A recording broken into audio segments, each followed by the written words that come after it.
Clear to te chibai kambu ka cheu voin ni som pakwa me kum sang ni som ni pali hi BC Emina Christian chung ko ni kan man thin kha ani a ti chuan hei tukin jing kar ha ser ko na akan veleng lu ta helai hmona hian pangpar khoi moi tak tak mai kan mu a ti chuanin Christian chung ko ni hi eng tiangin nge ser kon ko shan hian in anlo man thin ti akhasha chan kan tum dona ti chuan ka bula hian an ko shan chairman upa jelom sanga adinga ti chuan ani hian in an hun man thin dan te pok kha atlang pui min han shil she thei tur angai ta ila amasa in pulom Christian chung ko ni chibai kan bu ka che khalom lu tu ke chibai le ti chuan hei kan tukin jinga kan ron leng lu ta helai hmona hei pangpar khoi moi tak tak mai kan han mu a engtiang takin nge heng te hi in local pui china he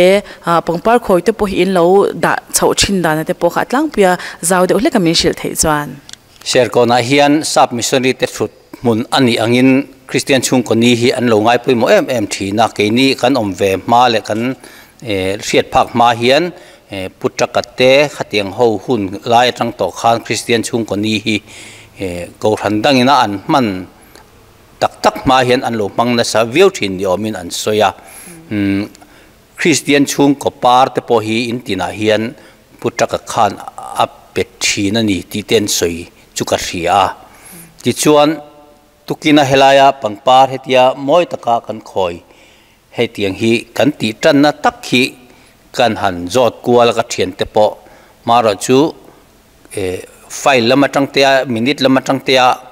kan han hai na man kha om si lova chu wang chuan kan the mai thei lova ke ni chung kwa poina changwon te kan han soi ve khang kha sa kha ko som ko nu lam nin ka ria khang khan ala om lova chu wang chuan hetia Christian chung ko nia kalta te puala chung ko adu piangina pangpar da thei kan ti hi sa kha ko som ko nu lam ni tura ka nga ya chu minute lama te tiang u kan ti tan na hi kan la kan chui man lem lova rem changa chon la chui chua te po athat karinga kasoyang khan Christian chung ko ni hi sub missionary te hun lai tang khan an ngai poi mo ma ti chuan tun ma khan biak in hluia khan share ko nei chuan chung kwa in an thu thin hrim hrima pathian ni jinga mo jana mo po Christian chung ko ni khelo po chung ko thutna bik khatlar khan ne ya an thu thina hemi biak in kan lu thak nuai hian tlarbik chung ko na nei kha lo rem chang talova khwal te lo om ve zel bok nen khan ti chuan Christian chung ko nia hi chuan chung ko thu thram tum ni se ti kha kan la soi chin dan ania engma chen kha chu thut po kha chung ko han la thuwa Christian chung ko ni bi ka hian ti chuan kanan fiat ve phak china khan upasi zone kha Christian chung ko nia hun chang tu de ber ania midang helan manglu tuklova Reverend VL zong atte han mangve te kha chu an om nge ya chiang tak chuan a mangve ti han soi thei chu kan nei lu tuk to lova chuwa chuan hun chang tu khan a top lama sermon toy te an soya Christian chung ko sang kha a thenin changwon kan soya a thenin lan rema tin chung ko ni chung ko thum in fin te poa le hlarem tum te po oma tiang khan chung ko chan vo an nei thin hun kha nia Christian chung ko ni kha tiang khan chung ko sang in chan vo an nia zai te changwon soi te hlarem te tiang khan an lo ti thina ni chu tu nu thleng hian kan la chom ta zela voina po hian chung kwa then khat chu an soma khatiang khana ti thei om deu te changwon chei turte zai turte tiang te pokha voin han program chu ka re chiang chialova an man dan tur tak chu ti chuan kum then khata chuan a BKHP ang zong te BMP ang zong ten heminia program han man chang te oma sa sei tak sarmon soi khan kan panglu tuklova ti chuan in mi zo du tak pakhata hi chu veng dang ko ran dang ina BCM ko ran dang ser tual chung ko ran dang ina anti ve vak lo heng pangpar khoi heng hi ani deuh ber tura kan ngai pakhata he hi kan mangai kalta te hemi Christian chung ko ni ai hian kan hrerenga an mani pual hian ko rana mun kan da ani ti lantir na na khan heng an pual pangpar da hi kan ti a chu nakina ko ran sirti in ada tu chung ko te an da chan chumi boral te riat reng nan ti angkha alaron puang chuak dona hei tukina hian pangpar khoi hi somthum le pakua a oma pangpar khoi pakhathi mi pani pathum te local to chung ko jinga local to te riat reng na ta na anda kha ani tlang puya pakhat chau pual anda te po omanga khatiang kha kan da chan le kan ti dan tlang puya ni a tin an soi ka riat le chu hemi Christian chung kon ni hian tun main hetianga a puala chung te pual pangpar da kan chin ma po hian Christian chung ko par deuh kher hi helaya pulpita pangpar khoi tura hian Christian chung ko par hi in ria in karinga khatiang deuh kher kha khoi an tum thina an khoi deuh zel boka khatiang kha ti te kha hemi Christian chung ko ni a hian kan lo riat le kan lo man dan ania share ko na hian kan ngai poi mo em thina tlang pui thuin tun nu hei ke ni thu sapol ti maila akan than tan chowa po hian ke mani tual chung upa te nge hian hemini hi pastor hun pelovin ke mani jinga mi nge hian hun hi engmo chen atang kha chuan kan mangzo ka ke mani ti dan than na kha min ron riat pui lutuk lo pal te kan lawa wangin tiang chuan kan mang tlang puya ke mani upa jinga mi in hun kan manga ti chuan chan vo rang rang kan in pe a chung kwa kha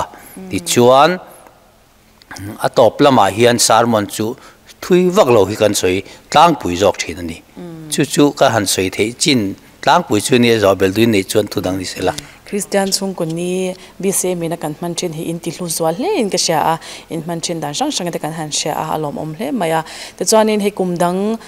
kumtin in kal chau puin ka ringa in man chau tan tira tangin mo enge atlang puin ko shami pui hian in hi an ngai poi mo em engzange pangpar hi an ron da thin tlang pui som thum hi chu akai ji atlang pui em ti la ya kha cha cha ka chu sha ta har to mai themo ring chu harang ring viawa ke ni se chi ni lai te khan som ni le pasari pariat pakwati te pokha som thum kai lo te pokha omin ka ria maro chu kan ngai hlu tel tela tuna hi chuan som thum nei vona po som thum pakwa nia chu som thum chu kai chho te deu zel jok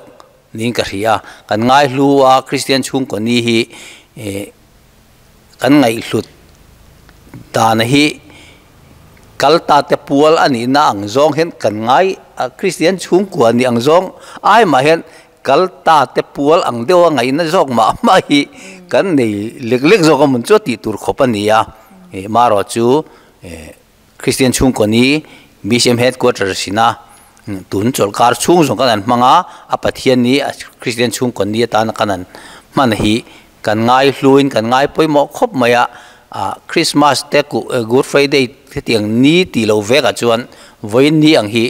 kan ngai poi mo ber aniang ati tur hialani kan ngai lu khop mai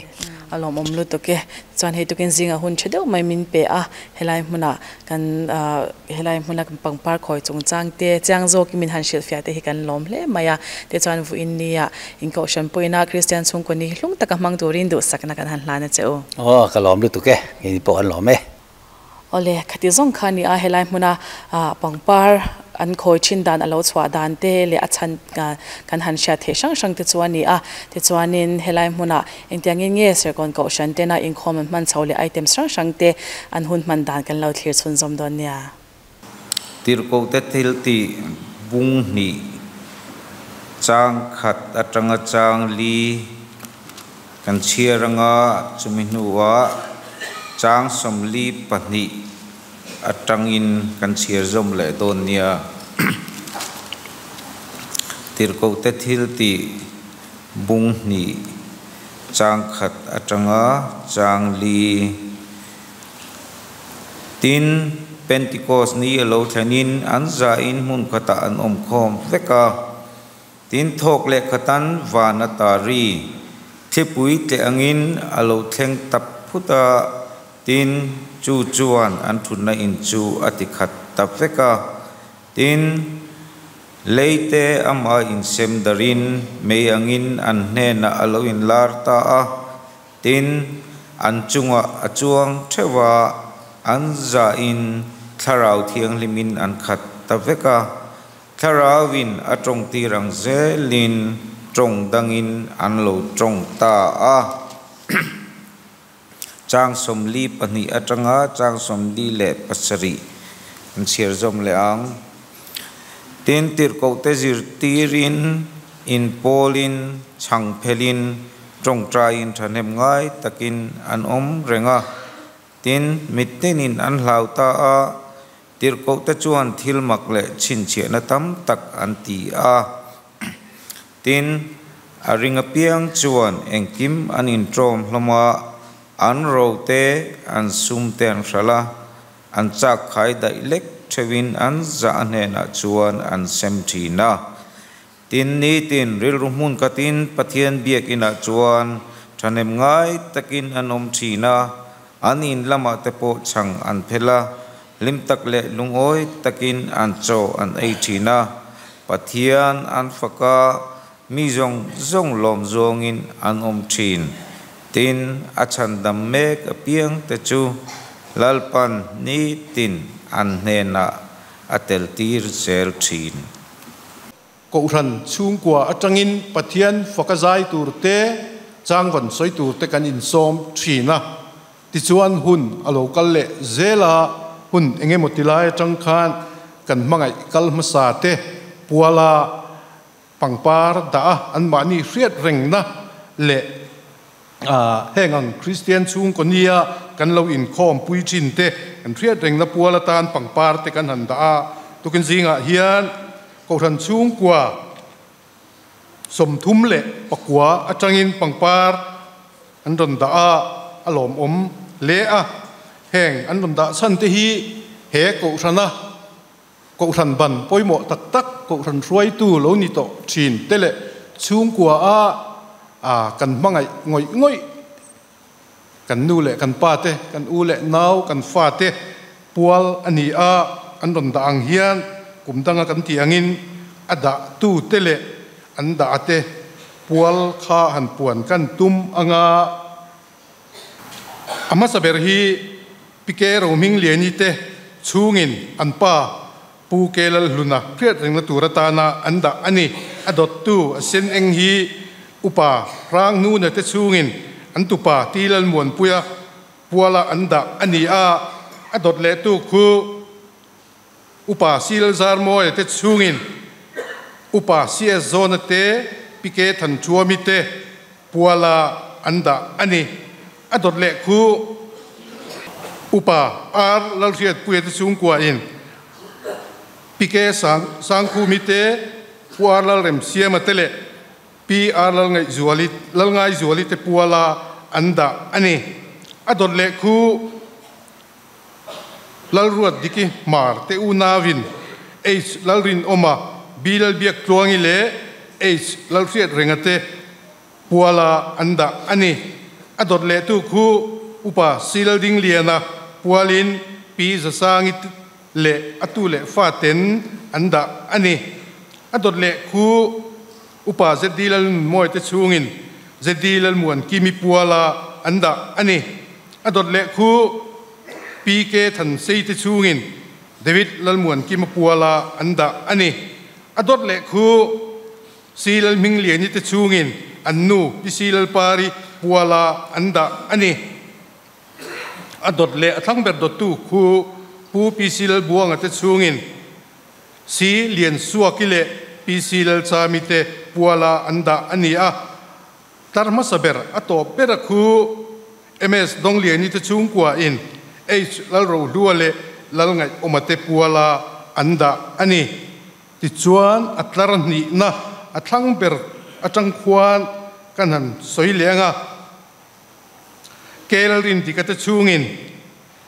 upa ke za chuamate arka prangitele kelal son tluangite puala anda ani dot le hi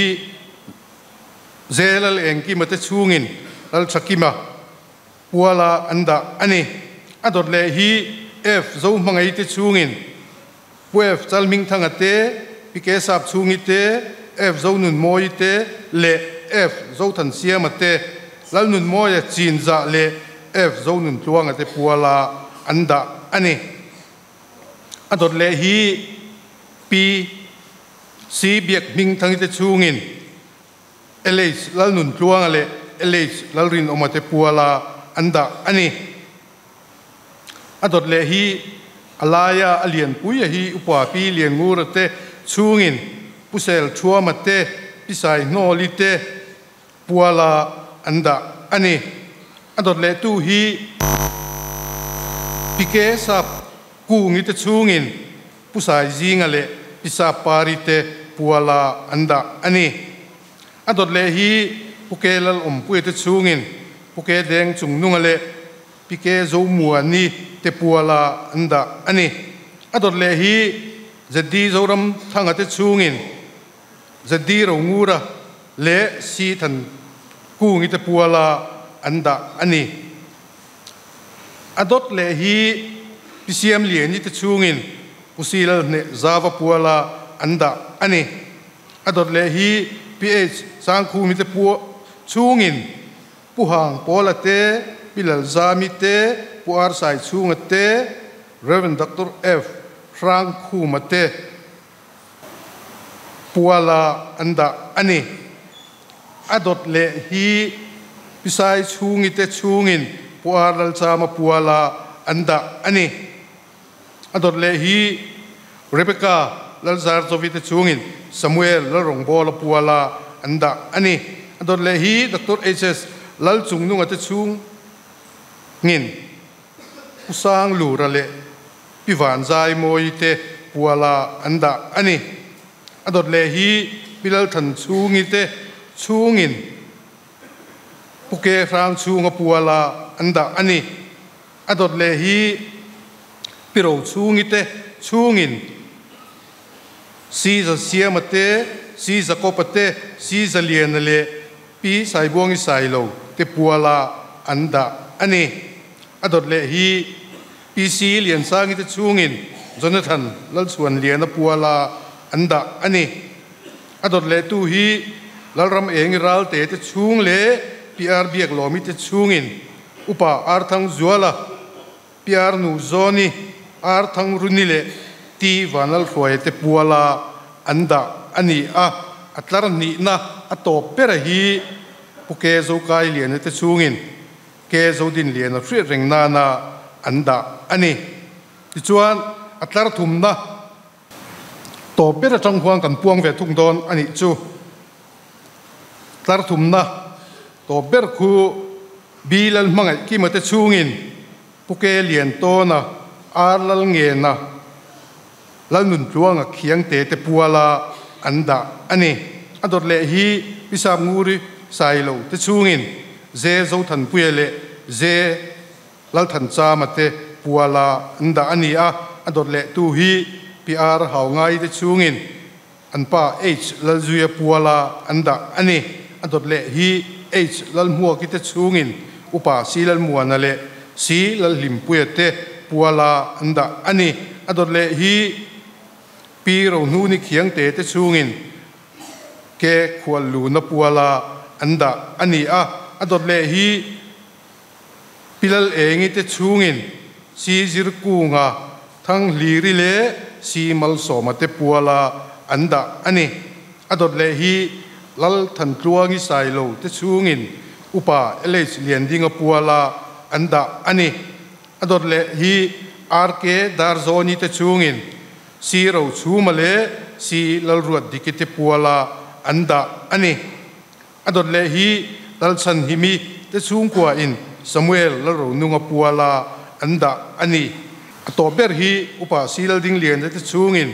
silal chungnunga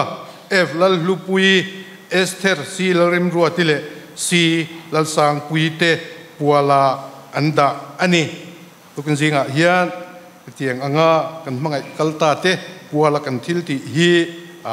a lu a ko tham te point kan von nun zel kan be se ani thil ti tur pani special item pani ti tur poi mo tha kan la neya chung ta chu tuna hian kan ko anga ama sajo ka chuan Reverend Samuel Lalrem sang ate chung kwa thuvon soiturin kan so manga tin chumi nuwa chuan KNP zai pol kan nei le lau me hei tu KNP te zai thei thin hi alom oma zai po ngai nom tin ani ti chuan tuna hian Reverend Samuel Lalrem sang ate chung kha kan so manga hela hian anon ding mai tur kan ngai dewa mai te kha angai bel angem le atha thiam che lo le lo so mang o ti chuan ko non ngai lawin chumino chuan KNP zai pol kan som hal don nia som hi le patunna chuan katatanga chuan lalwa chu min veng tu ani a kata cham lawang ani chuan lo bet sing dup munate mi bo tir china chol na tui kamate mi fuai chi kanun na hi mi siam chat china ama mi ngawangin fel na kumate mi fuai chi kanun na hi mi siam chat china ama mi ngawangin fel na kumate mi fuai chi ani thi na dim korwan zo maila thil chalo reng reng katlau lawang nang kane na iom sila ital tum le itianin min thamuan chin ani min do tu te mit mua kama hian do kan ibuat sai china kaluhi sia iti toa kanwa hian aliam renga mathei lovin chat na le ngil nei na in kadam chung zong hian mi zui zelanga ti chuan lalpa ina kwa in ka om renga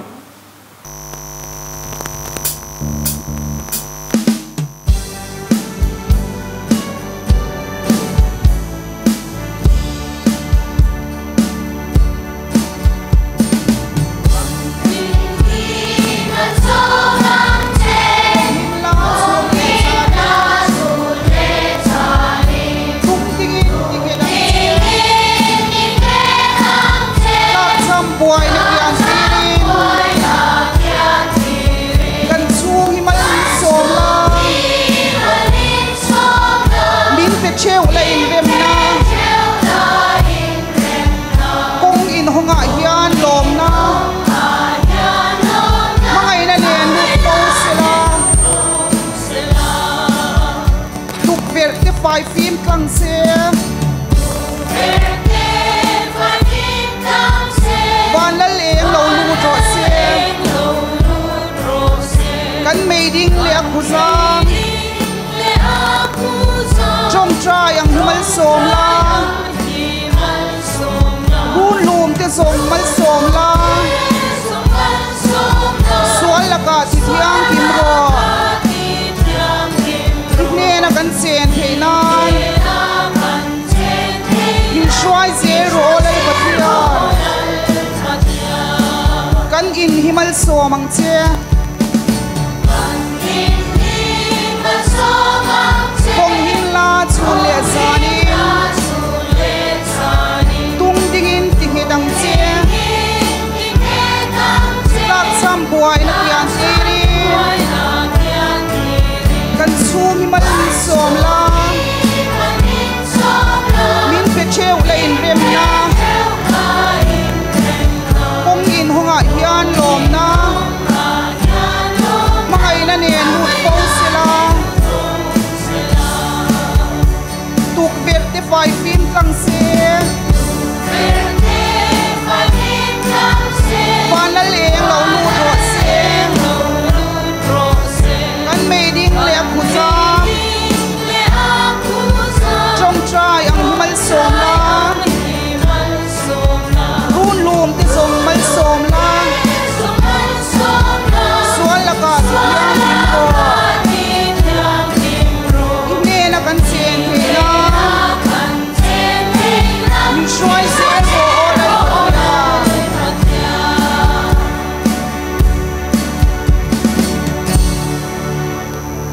tir ko te thil ti bung khat chang li le chang nga kan chiranga chang riat nen tir ko te bung khat chang li le chang nga tin anom kho ma pol ve a Jerusalem khua kalsan su pa thil tiam ka soi in riat ka lo ngak ro atia Johanna Khan tuina baptist thina nima sela ni rei lo te an tharau thiang limin baptisma in changang atia chang riat nima sela tharau thiang lim chu in chunga lo tlen huna thil ti theina in lanayang ti chuan Jerusalem ko ate Judai le Samari ram khotina te kol kil thleng po in ka thu tu te in ni ang atia Krista thu tu ni tu chuan tharau thiang lim chang tu kan ni angai ani tharau thiang lim thlen ni champha ani avoin hi nau pang ho khan KNP khan ei tharau in nei vem nei em nei kan nei ve kan ring vek tero khovela hian pathian om ring lo tu ten oma tharau kan nei point ring lo ni missing te chu then kha chuan tian kan om mai maya a to pa kan thia to pa ni mai kan thi hun ka kan top hun tur abak engma om to lo ti pol te an oma tin sa kho dang betu te chuan tharau kan ngai dan hi adang le dewa sa kho dang betu te then khat te nen chuan chuwang chuanin tharau hi Christian ngei te po hianin a om tak lo mayang a ti ring rum te po a om thein ka ria a tun lai khovel ngai tua na thil chi sang in min bom na sa to amaro chu thon thu ka soidon lo voina hian mizo then khat mizo then khat athen te chu pastor te ponia thi deu ho om dan hi soi ka duwa an thi chu ka ti cheng am lo thi deu an ni deu berang chu ka tia missing hi kan thi hian kan taksa hi chu ti hian a thi top maya engma se to lowa trong po se to lowa na po se to lowa se om po se to lowa nuam po se to lowa ni ama ero chu keima ania hian tharau omani ti hi Christian te chuan kan poma dikpo adika hey mi zo zinga hian nat na awang te enge mo wang te a natak thi thei mai din huna ding te anom thina chung te chu enge mo huna khan an thi tak te po ni mai thei an ma ni po hian soidan che hi an thiam lowa a mai ro chu tharawin an ma ni missing taksa ang ni to lo khan an lo oma then khat chuanin an soi ka riat ngei te ani hloma kadam lowa tikhan voi khat chu kanna zual na em maya keima atang hian kalo chuak daya mun nuam taka hian kalo kala anuam kalo ti ema te anti ama ro chu nu pakhat chuan kanu in min ko vak wangin ka kir le ka ui ema kir to lo kha ka du lutuka ti asoya chu tiang ang chi de lek chu mixinga hian om thin ani ten khat chuan in ti hian an han thi an thi ka tijal mai don ania an tharawin an takcha an chuasana doctor te nurse ten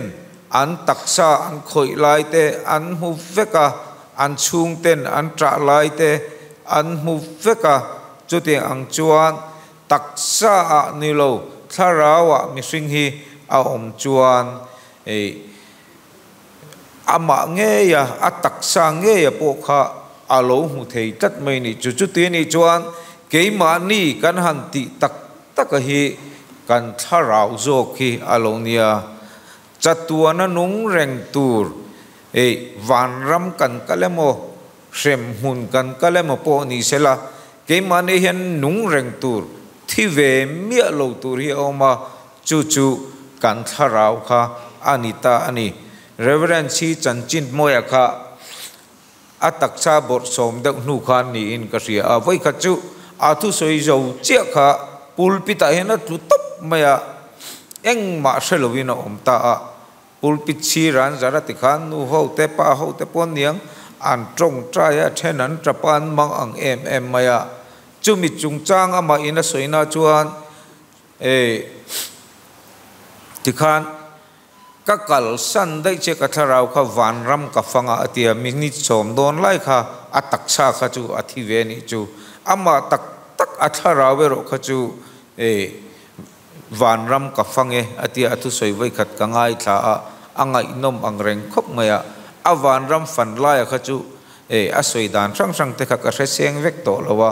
amai ro chu ti khan van ram khan nuam atiem em atak tak po hi kala thleng po in ka chi lowa ati ama ro chu along nuam em mai se om reng alo om lowa ti chuan anuwa khan alo atak sa khan alo om le ta alo har le ta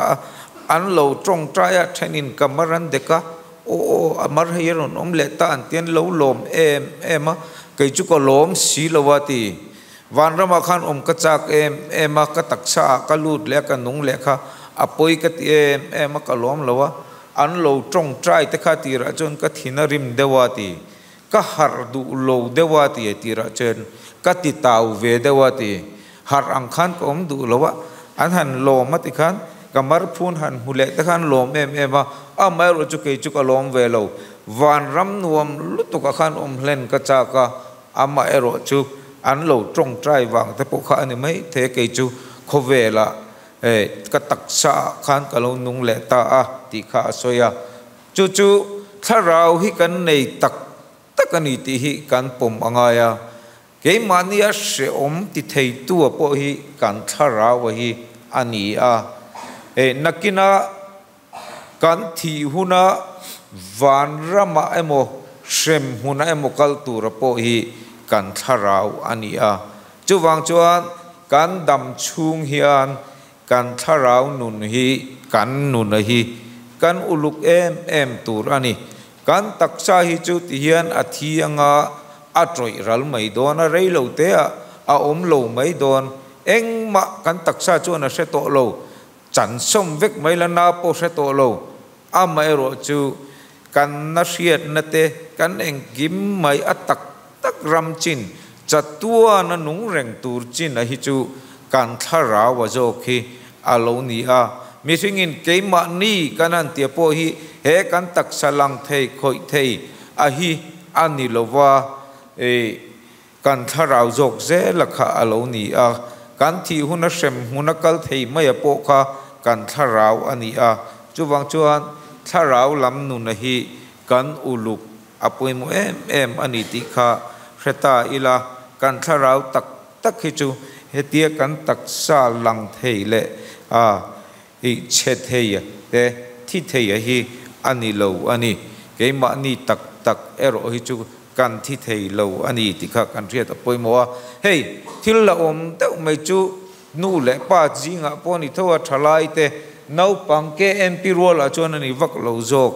ma ni in ti lum te hi mizoram a po kan shelar ve ta em maya al lo em ani ring tu ani lo pal lo phai chuan hetia an han in ti lum cha hian an in ti lum chan aya she om jok tai tur khan chatua na tur khan kong khara hian ma ni an in hona kong khara an lut ani ti hi kan riat apoi mo le ani lung ngai em wang te ril runat ngoi wang te beidon em wang te na a lo chama wang te re thei wang te eng po ni ro se mi an in ti lum hian an taksa kha mo se om ti an tia mani le mani kha kan lo in ra chiang lo wa mo hemi kan taksa hian emo se om ti kan lo tia kan thi dei chuan engma se om to lo tur se om kha kal san dei to tur to mai to tur emo kan lo ti a hei adik lo topa en te lum ta tam tak te po hi an khongai thak khop mai te ro u sem huna an kal don phei chuan an se om an ti em an in ti lum chan aya na sa jok se om tur tur te lungai na tur tur te khan an ma ni le an ma ni kha an lo in te lum mai mai ani kan taksa adam to lo kan thi nuwa chuan du than thei dang kan nei to lo ama ero chu kan taksa adam lai ero hi chuan du hi kan thlang ve thei ani kan lungai na po kha missing nun chu in thak reng lim le lungai te lom le tra te in thak reng ani se om le nuam te in thak reng ani chu wang chuan in KNP te khan mun takin ngai tu ulana kina po in lo lian ve zelanga khovel se om ti deu chang te beidon chang te pin la nei ve mai theiania chung huna chuan kan ka in ti lum de nga ka beidon na te top to ang ti te kha in ngai tu adana lo ni palang ti hi alo em maya in beidon viau te se om in ti viau te in rul runat viau te kha nang ma ni le ma ni in lo in ti lum pal lau chuan a top to don lo wa ai na sa in lungai na te se om ti na te khan atlak buak thei chawani atlak buak don chawa min tlak buak thei ani ti hi kan siat atul em ani chung kwa chu kan sathiam a sil fi angai lawa Christian chung kwa po kan sathiam tlang puya sil fi angai lawa tukin lo in khom po hi Christian chung kwa tangaron in khom vek kan ni tura angai theya chung kwa pathian in angai poi mo le a mi asem point chung kwa ten asema mi mal asom point chung kwa ten mal asoma achan him point an chung kwa pa ber chau emo ni lo khan chung kwa in achan him thin ani novakha tuilet lakatrangin pathianin achung tenen amo tenen lam achan him feka Abraham kha ram ala entir tura khan ama ina ko chuak no lawa achung anupui fanau tenen a ko chuaka chuan lotakha Abraham wangin pathianin chan chua atuma adua ama ero chu chung kwa chan chua le ram kha tuma pathian po ina chan chua theilo khop khan an chung kwa khachun lo om ve tunga anupui po le afa te pasal nei to khachu tikhan Sodom kho kana wang khan an thi ve ta a lota le afanu pani te chau ka chandam thein an lo om ta a chuan akana kha ai khuan be khan thila lo la ruwa lo thuk ruwa te chuan anu pui le afa te ne nan in ron poni mi lawania khatiang ti tur khan ama thuwa tinia ma se pathianin achui chuaka a hreveka anupui le afate achung te zong nen lungin an deng hlum vek mai ni chuwang chuan pathianin chung kwa hi angai poimo a nu le pathadeu rungot kha du tok lowa fa te ne na tha chung kwa a tha hi adu ani ti tukina hian kan siat thar le apoi mo in kasia a ti chuan toy te kan ngai tu hawa ka du chu tran don a khan pri ru thla khan kan satwa kan chung ko hi kan dam hlomem ti kha alo ni ta a ti chuan chung ko kan damem te na hi tharawa kan damem ti na ni chu kan nun hi adamem rong bol turin kanin pem thil ti theina thuam kan ni em nghe kan sak lawa kan nguya trong trai po trong trai le thelo Bible po chiar thelo pathian ne in pol thelo sarau thiang lim po in na thok le thei livin cái mà ni hi kan lo om reng kan chung kwa hi kan lo om reng ti lai hi tukina kan ngai tu ra poimo ka ti deuh lai chu ani a chuan chung ko dom tlang lo kha chak tok thin lo dam lo chu te ro chung ang chuan enge mo lo lan chu na kha a om thina ram huai kan chung ko a ram huai kan hot chuak thi nem ti te dam lo te kan ti dam em mit thi te kan kai tho em ti te kha chu kan experience reng tur ani kher lo mai theya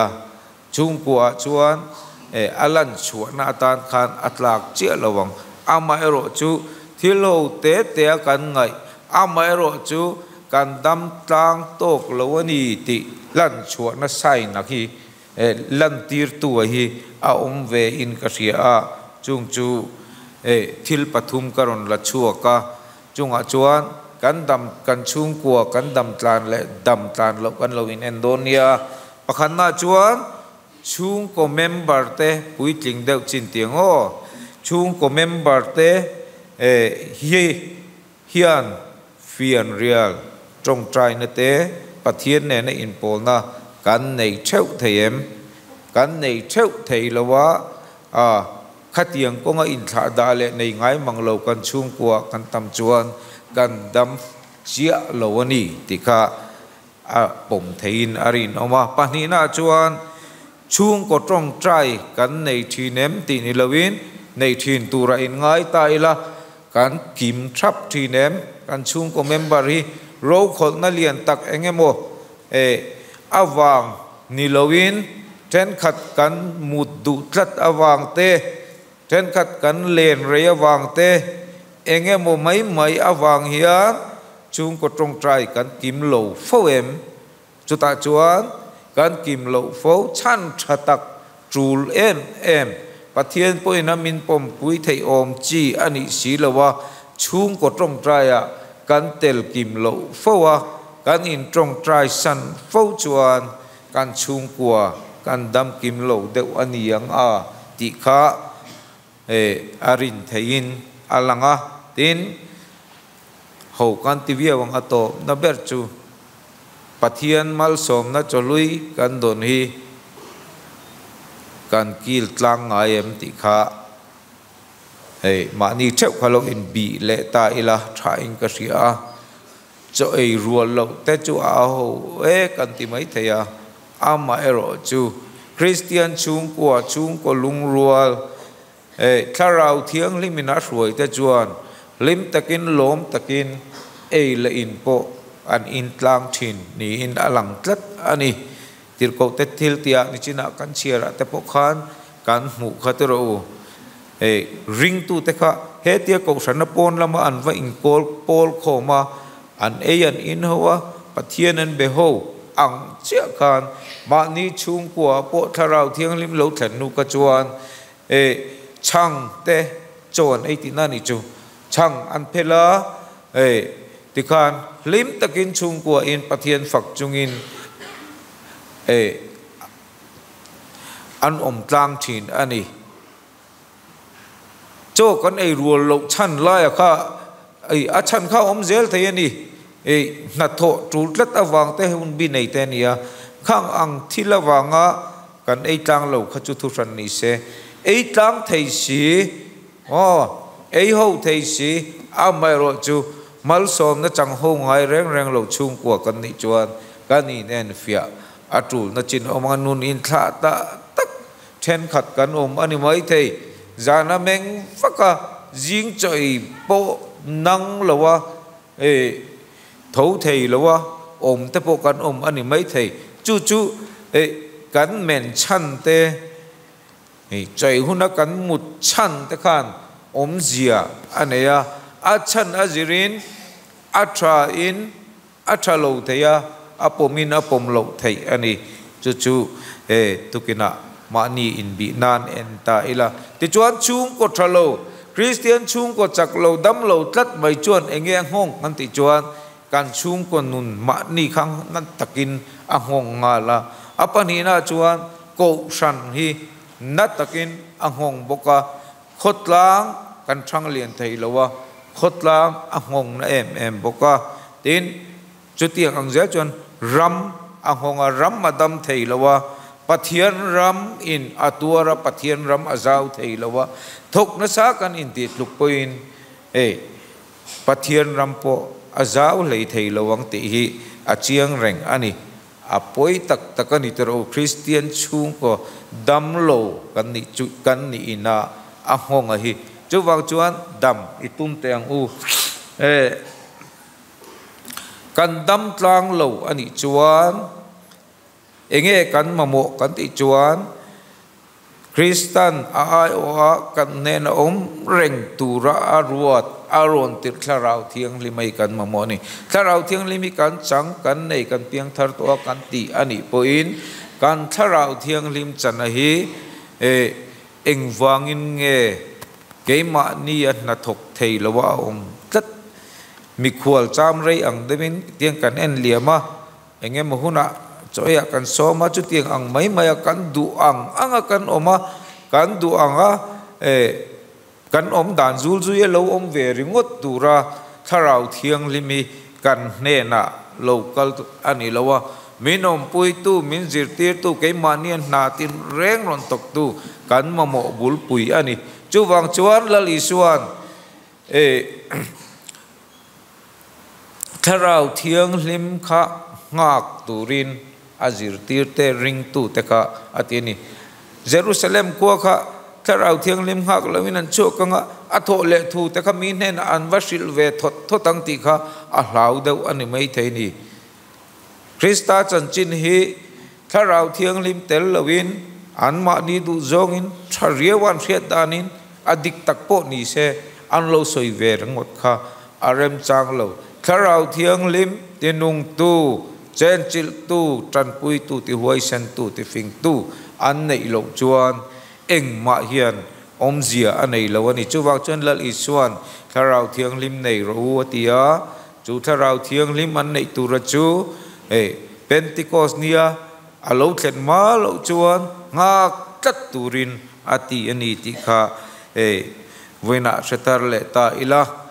imani thewa yan tharau thiang lim om lo ani lowang kan chung ko yan a cheng ve lo ani lowang amai ro chu tharau thiang lim kan ol tir lu tu kan mai theini ani chu na thok du mi ania na thok reng tur mi ania thil thati du mi ania thil na thok thei pon ni boka achak boka engkima ti theya engkima ria a fing fam kima na hi tho reng aduni nang le ke yan tharau thiang limin na eng lai po tho aduni te hi voina setar le ila engat ngen na tho adu kan ti chuan khovela Krista aya palai niturin min dua mimal min dua kan chung ko min dua Krista moina lan chuana chung ko tin hi adu ema jowang chuan kan chung ko thau hi tharau thiang lim hian min nei sela kan chung ko hian kan duang na tho tir lawin ama in adu angin na ron thok sela min ruai sela min zir tir sela chung ko tha lo dinga nga chung ko dam kan lo ni anga ko sanin alo chak pa nga khotlang in alo moi pha nga kan ramin am that na lo chang nga pathian ram hi nasajokin alo darzel don ani pathian in kan zatan malmin som sakro se amen